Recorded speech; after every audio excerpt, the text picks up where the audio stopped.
Hello, and welcome to The Wave from Ocean Reef, a podcast about the flow of life today and how you and I might ride with or swim against it. I'm Dan Meyer, Chaplain-in-Residence at the beautiful Ocean Reef community in Key Largo, Florida.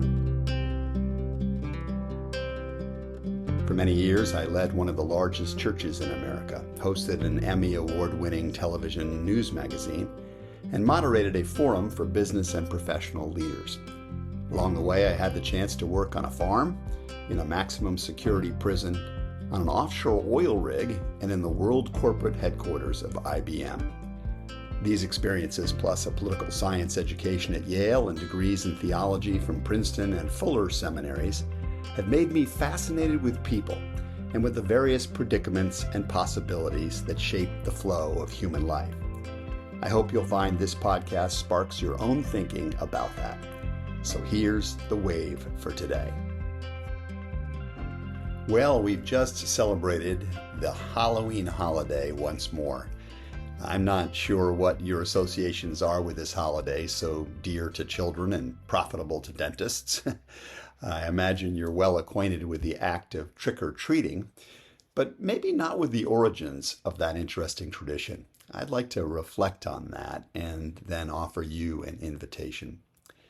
In ancient times, the Celtic people who inhabited the British Isles believed that evil spirits came out of hiding as the heat and the light of autumn began to give way to the cold and darkness of winter. To ward off those influences, the Celts observed a festival they called Samhain from October 31st through November 2nd. During this time, they dressed in costumes designed to disguise their humanity in the hope that the evil spirits would pass them by. They set candles out at the threshold of their homes to frighten off denizens of the underworld. They gave away treats at their doors in a symbolic effort to appease the evil spirits and to keep them from unleashing their wicked tricks upon humanity. Does any of this sound familiar? Well, when thousands of Celts became Christians during the 6th and 7th centuries, the church chose to co-opt and consecrate the celebration of Samhain rather than kill it. After all, the festival was aimed at resisting the influence of evil, a purpose with which people of the Bible were, and still remain, quite sympathetic.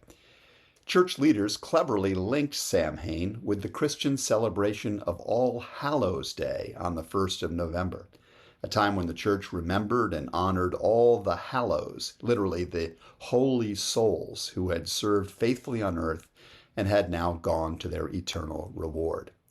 November 1st became known as All Hallows Day, and in some places as All Souls or All Saints Day. On the night before this celebration of the good, people still observed the same Samhain patterns of doing things to guard against evil. In time, October 31st became known as Hallows Evening, and eventually, by the contraction, Halloween. It's not a bad idea in any age to be on guard against the influence of evil. There are certainly scam artists and technologies that can do a lot of damage deeper than mere cavities. At the same time, I think we can also carry caution too far.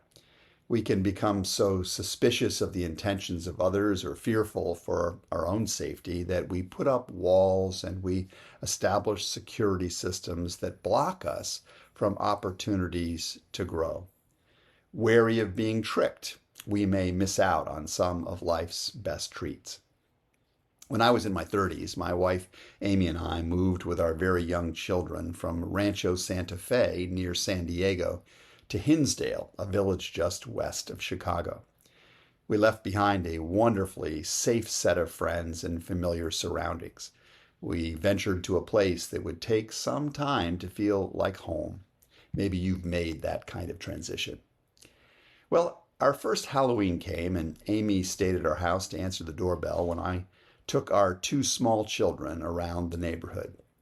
At first, we felt somewhat cautious. We didn't know our neighbors and they didn't know us. And the masks and costumes we wore offered some passable defense, I suppose.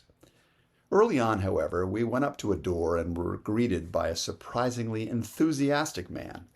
He profusely complimented my kids on their costumes, making them smile from ear to ear. "Here's something for you," he said cheerily, as he put a great big candy bar into my oldest child's bucket.